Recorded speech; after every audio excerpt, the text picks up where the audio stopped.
káàárọ̀ ẹ káàsán ẹ káalẹ́ àti bí tẹ́ ti ń gbọ́ wa. This is DIGINAIJA. Ẹ má gbàgbé láti subscribe, ẹ like, kẹ́ share.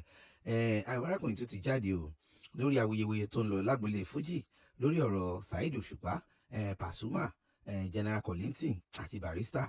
Ẹ wo ẹ wá nǹkan fìdílé ẹ fìdílé nǹkan, wọ́n tún pẹ̀rẹ̀pẹ̀rẹ̀ ọ̀rọ̀ lórí ìṣẹ̀lẹ̀ tó ń ṣẹlẹ̀ lágbolé fújì tó bá jẹ́ pé tó bá ti dórí Saheed Osupa wọ́n ní gbogbo ẹ máa ṣe wẹ́lò ni o. So òun ló wá mú ṣàlàyé gbogbo bí gbogbo rògbòdìyàn ṣe ń lọ lágbolé fújì. Ẹ̀já àjàjọ̀gbọ̀ kẹ́yìn náà máa fòpinion yìí sínú comment. Ṣé bẹ́ẹ̀ lọ̀rọ̀ yìí ṣe jẹ́ àbí báwo ló ṣe jẹ́ àbí tọ́sù yìí ń lọ lórí tani number 1 ilé fújì? Ṣé ìhà tí Saheed Osupa kọ sí Barrister ṣé ìhà yẹn náà ló kọ sí Kollington? Ẹ̀já àjọ̀gbọ̀. Ó ti wá dé orí olúfimọ́, gbogbo nǹkan tó bá ń ṣe bákan máa kásẹ̀ lẹ́sìn. Ẹ sọ pé mo sọ bẹ́ẹ̀. Tí ọ̀rọ̀ bá ti dé orí ọ̀rọ̀ King Dr. Saheed Osupa, ó ti fẹ́ tán nìyẹn. Ẹ rí pé ìjà láti orí àwọn bàbá tó dá fújì sílẹ̀ gan kò parí bí alára. Bọ̀gbà tó máa fi di orí King Saheed Osupa pẹ̀lú ọ̀gá ńlá bá wà sí, ó di olúfimọ́ náà ni, ó tán síbẹ̀ náà nìyẹn. Olórin méjì tó bá láwọn tún ń jà ń sìn kò lè ní meaning.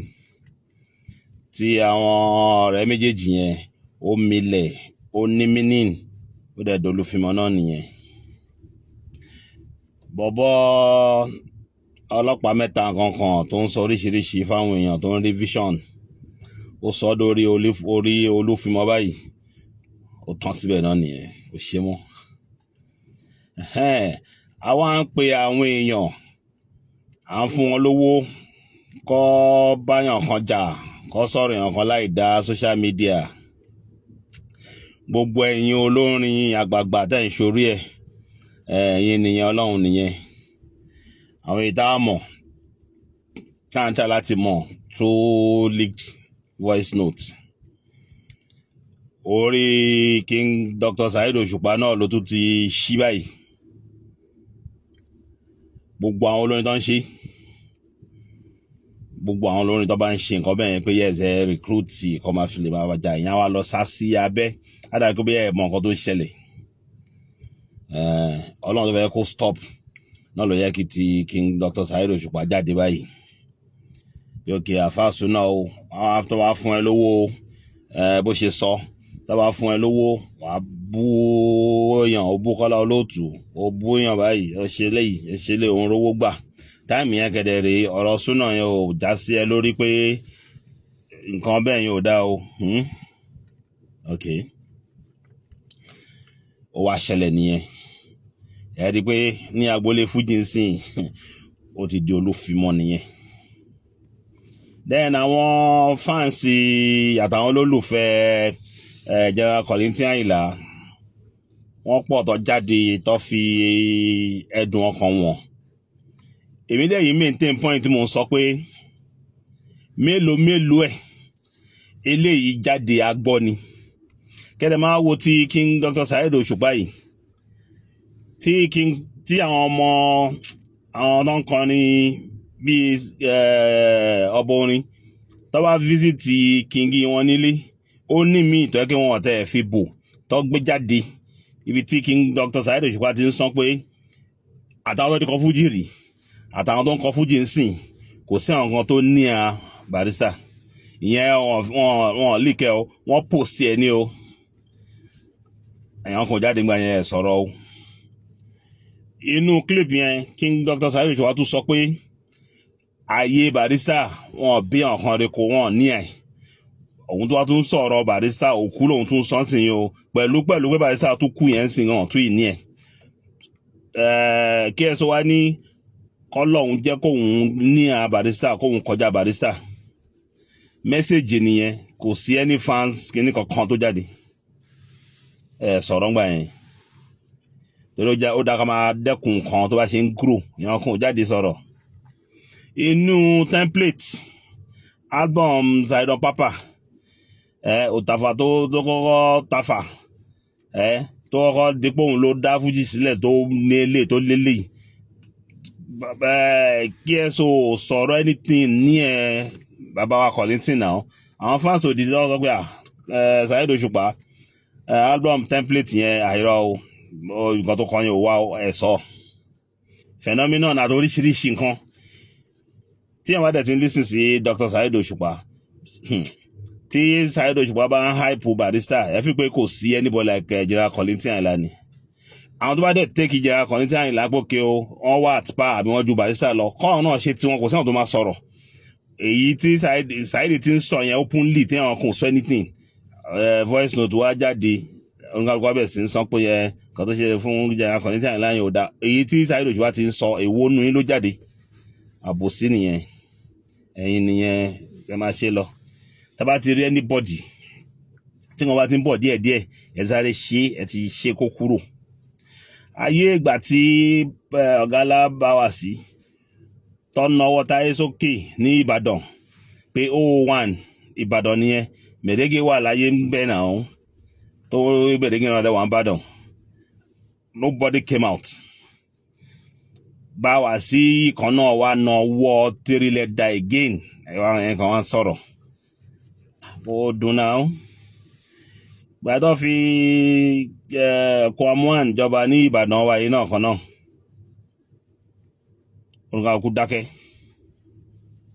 gbàtí Barrister fi Saheed Osupa jẹ ọba orin ayé sọ̀rọ̀ àyìn tàbí tó bàbá dẹ̀ ṣe kó tó di pé ọlọ́jọ́ dé Barrister ní ẹ bá mi bi Wàsíù nígbè ta ló fi jẹ ọba orin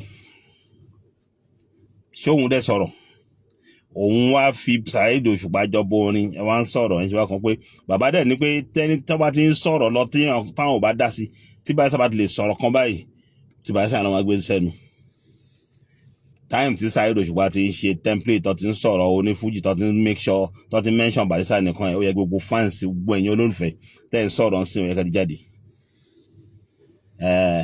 Barrister akọrin fújì ó gba MFR one time Saheed sọ that is by vibration ẹ̀yin fans ò ṣe dìde kátẹ́ ẹ̀kọ́ ṣé kò jẹ́ kí bàbá Kollington Ayinla gan ti gba MFR àbí any national honours wọn gbà wọn fún wọn ayé òjà fún wọn náà ṣebí King Wasiu Ayinde lọ́tún fún ní MON Barrister gba MFR King Wasiu gba MON wọ́n relegate bàbá yẹn lójú ayé ẹ̀yin fans tẹ kó wọn jẹ sọ̀rọ̀ náà kọ́tọ́ yẹ ká jà fún àjà fún ṣé bàbá Kollington ò deserve national ṣé wọn ò deserve bàbá ò kọrin census ṣé bàbá ò kọrin ìjà tó ń jà ní Nàìjíríà bàbá ò sọ̀rọ̀ nípa àwọn government bàbá ò sọ̀rọ̀ nípa àwọn structural adjustment program bàbá ò sọ̀rọ̀ nípa good governance wọn àti tó fún national honours ṣebí bàbá Tinubu ló wà ń bẹ́ẹ̀ sìn àwọn strong fans General Kollington Ayinla home and abroad fight fún náà lobby fún kí bàbá gba national award náà àwa wí kan kan sọ fún mi pé bàbá general tí bàbá gba ti tó àwa dá wa lẹ́kọ̀ọ́ pẹ̀lú àwọn tó pé wọ́n gba ti Barrister tó gba ti Alhaji Kollington mọ̀tàn tó sàn pa general lẹ́yìn pé ní award wọ́n ní General Sani Abacha ó ń correct ti bàbá Kébé ń pé not major general to you please má pè mí major pè mí general ìdáwà lẹ́kọ̀ọ́ síbẹ̀ tí bàbá fi release ta ló fún mi lóye yìí sọ ní Abacha ìwọ gangan làbáchà aníkà ẹjà fún national honours ẹ̀ ń bá mi sọ pé wọ́n ti fún wọn ní general tó fún wọn nígbà wo assignment mo fún ẹ̀yin lovers o àtàyìn meaningful Nigerians ọjọ́ bàbá dalẹ̀ o bọ̀ kíkiri tó lọ yìí sìn ẹ jẹ́ ká jà fún national honours fún bàbá Kollington howard park ní adé rhyme otherwise gbogbo gbogbo wọn sọ̀rọ̀ wọn lẹ́yìn ẹ fẹ́ máa da internet rú yẹn kò ní meaning then ẹ̀yin olórin in conclusion then háyà ọmọ kéékèèké kọ́ máa bá yí báwọn èèyàn jà kọ́ máa bú ẹgbẹ́ gbàgbọ́ àwọn ìmí inú ẹ̀ pé wọn àwọn ló ń decide fúnra wọn pọ́n ń bú èèyàn tó lè bí wọn lọ́mọ wọn ṣe gbogbo ẹ̀ẹ́dẹ̀ mí sí wọn lápò mí sí wọn lápò wọ́n ní kọ́ máa bínú wọ́n á bínú náà wọ́n á bínú kọ́ tó máa ń sọ fún àwọn tèmi ní pé tẹ́ bá ń bú èèyàn torí olórin kan ṣé àwọn ọmọ olórin yẹn ń tẹ̀lé yín bú wọn kó ní kálukú yára wọn bẹ̀rẹ̀ mo ṣe sọ pé tí King Saheed Osupa tó expose yìí olófìmọ́ ni oníkálukú ti ń yára ẹ̀ ń brain báyìí oníkálukú ti ń yára ẹ̀ ń brain ọmọ ọlọ́mọ lẹ máa ń rán níṣẹ́ dé tòrutòru ọmọ ọlọ́mọ lẹ máa ń fi ìpá jí máa fọwọ́ jí tí everybody wise up ẹ kàn máa tún gbá ara wa lọ ṣókí lọ́bẹ̀ oge o.